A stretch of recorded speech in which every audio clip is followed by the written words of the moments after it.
நம்ம செய்கிறது 2 kilo biryani. 2 kilo அரிசிக்குள்ளே எல்லா ஐட்டமும் போடுறேன், பார்த்துக்கோங்க.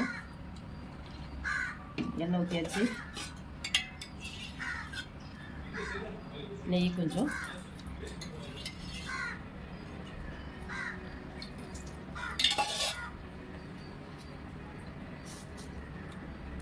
தேவையான எல்லா ஐட்டமும், பிரியாணிக்கு வேண்டிய எல்லா ஐட்டமும் போட்டுடணும். போட்டுட்டு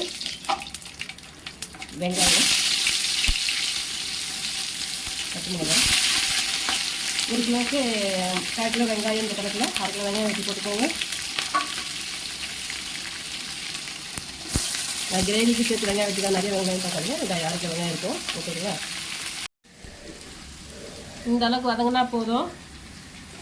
இப்போது இஞ்சி, பூண்டு, பச்சை மிளகாய், புதினா, கொத்தமல்லி, சின்ன வெங்காயம் இவ்வளோத்தையும் போட்டு இதை நம்ம அரைச்சிட்டு வந்துருக்கோம். ஓகேங்களா, கொஞ்சம் பச்சை வாசனை போனோடனே தக்காளி போடுவோம், நல்லா கிண்டி விடுவோம்.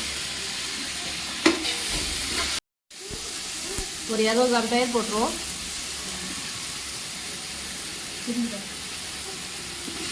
தேவையான அளவுக்கு கறி போட்டுருவோம். மசாலா பொடி வெறும் மிளகாத்தூள் தேவையான அளவு போட்டுருவோம்.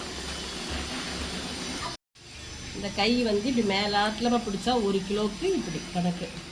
ஓகேங்களா, 2 கிலோவுக்கு கணக்கு, அவ்வளோதான். இந்த அளவுக்கு வெந்தால் போதும். தண்ணி ஊற்றிடுவோம். நாங்கள் அரிசி 2 கிண்ணம் போட்டுருந்தேன் பெரிய கிண்ணத்தில். அந்த 2 கிண்ணத்துக்கு 4 கிண்ணம் தண்ணி. ஓகேங்களா, அளந்து வச்சு தண்ணி ஊற்றிடுவோம். அதை கிண்டி விட்டு கொதிக்கட்டும்.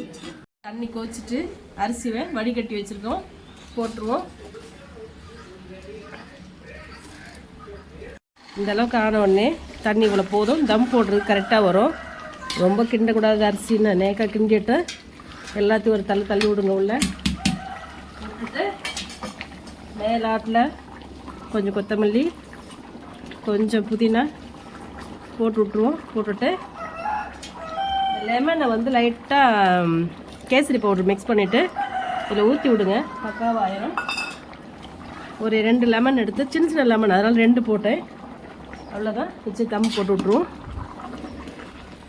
மூடிட்டு அடியில் இருக்க நெருப்பை எடுத்து இந்த வேலை வைக்கணும். வெயிட்டு தண்ணி, இப்போ இது நார்மல் தண்ணி எடுத்து வச்சிடணும்.